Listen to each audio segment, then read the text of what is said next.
Zona e Dumres në qarkun e Elbasanit është ndër më të favorshmet për kultivimin e bimëve mjekësore dhe aromatike si shafrani, shrebela, trumza dhe së fundmi edhe rigoni. Kushtet klimatike dhe terreni i përshtatshëm kanë bërë që gjithnjë më shumë fermer të heqin dorë nga kulturat tradicionale për t'u përkushtuar këtyre bimëve, të cilat kanë kërkesë të lartë në treg. Në fshatin Dushk të Bashkisë së Belshit, rigoni po zë gjithnjë më shumë sipërfaqe. Rushdi Rabia kultivon rigon prej më shumë se 15 vitesh. Ai tregon se kjo bimë kërkon punë të madhe dhe nuk jep prodhim të tregtueshëm menjëherë, por investimi shpërblehet me kalimin e kohës. Shumë e vështirë është. Do ta mjellësh në vatrat, po ta xhirësh ta mjellësh tu. Rigonin e kemi zgjedhë se është punë më ashtu.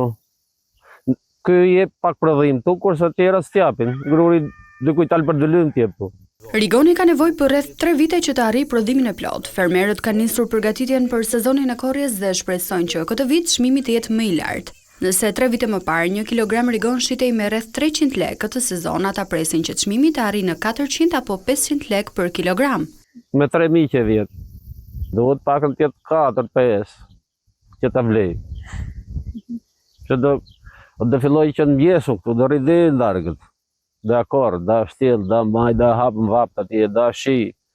Ka punë, do situr. Pavarësisht vështirësive, fermerët vijojnë të investojnë në këtë kulturë. Kërkesa kryesore e Rushdi Rabis është rehabilitimi i kanaleve vaditse, të cilat do të lehtësonin ndjeshëm punën në bujqësi. Ja, se s'ka ujë vaditje, se rrini këtu, do të kisha ujë vaditje. Po, do të bish ujin, ta ketë ara, ketë vadisi tjetri. Fal kushteve natyrore që ofron Dumreja, interesi për kultivimin e bimëve mjekësore dhe aromatike është në rritje nga viti në vit, duke i dhënë një zhvillim të ri bujqësisë në këtë zonë.